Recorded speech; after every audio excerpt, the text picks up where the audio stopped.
We're right here at Tech. The officials are checking the roll cage and making sure the car is safe to run on track. So they just said that the car's okay. We're gonna take it back to the garage and get it ready for qualifying.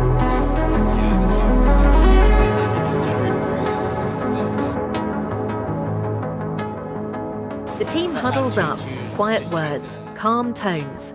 There is an issue up at the front of the car. The power steering pump is starting to show electrical damage. Nothing major, just sharp minds at work. The team only has 20 minutes before the first practice session.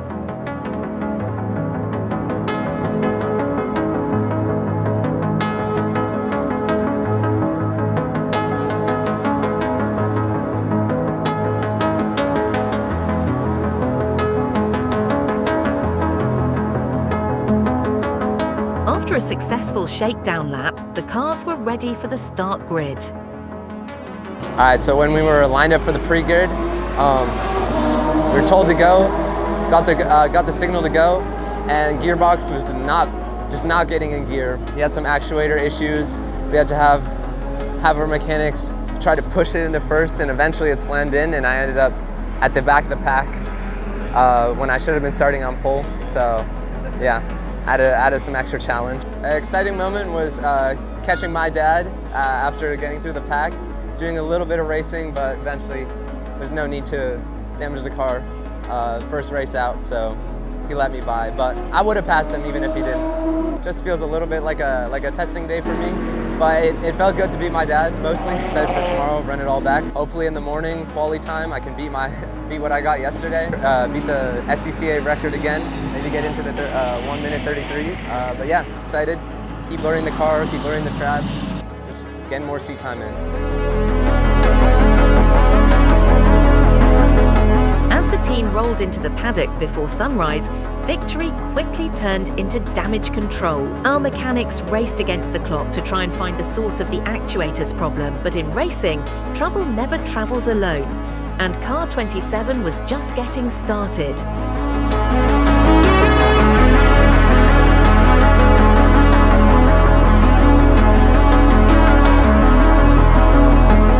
After a couple laps on track, unfortunately car 27 ran into another issue, or more so the issue ran into him, making him have to exit the track and assess the damage.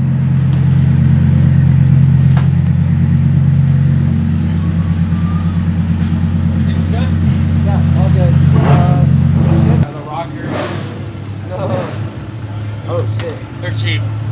Okay. And then this will just... Yeah, he just did not see me at all. You're gonna revinyl it. In the middle of the track. It's a real race car now. Yeah, buddy. Yeah, they got thrown in the rocker. Oh shit, a rocker. You can fix that too. Shifts were better than yesterday, but still not great. But yeah, I shut down the. It was weird. I pushed the clutch in to stop the car, and it still stalled when we stopped in the pre-grid area. I might have just not did it in a second. Yeah, you can just stall it in that gear.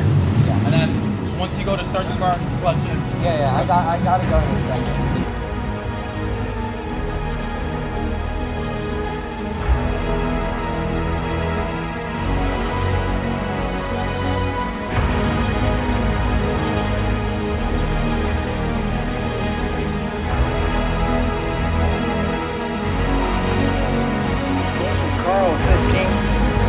Eric Fulkerson in 16th.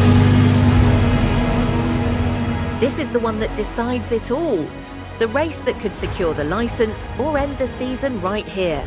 The transmission actuator's been fighting us all weekend, and now it's on borrowed time. And with everything on the line, we're not racing for position anymore. We're racing to survive.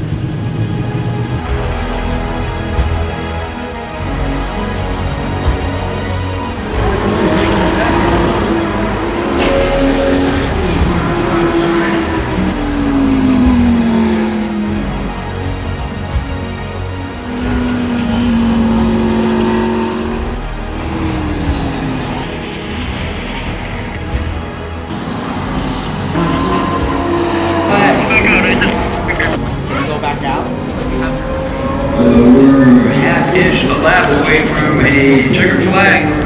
Paul was saying basically you have to Filling up the grid. Group 1, 2. goes out and gets stuck on track. That just they're not gonna be happy.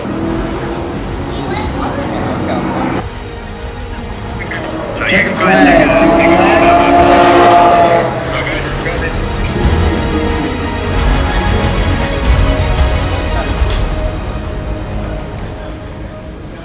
Having completed more than half the race, even in light of the car being in limp mode, the team had successfully earned their seat in the 2026 Super Trofeo Series.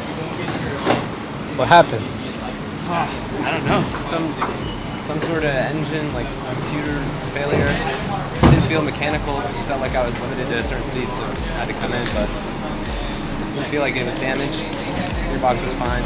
Pull the data and check. They just overheated. Maybe. It might have just overheated. Yeah, I saw 110 oil temp.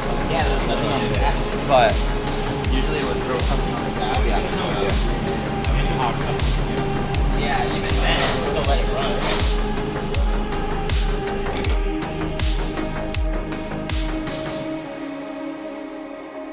Alright, so we're back from Sonoma. We went through the car. We noticed the issues of the actuator and a fuel problem. That was the reason why the car went to limp mode. We're getting the car ready for the launch party and obviously for racing. That's going to be testing in Button Willow, and after that, Sebring. The car so far looks great. It's in great condition. We went through every single nut and bolt, so we know it's going to be 100% fine at the track. And obviously for testing, it's going to be the best thing to know everything, that hopefully there's no problems, but if we have any problem, we're gonna fix it in that day so we can be able to race no problem in Florida.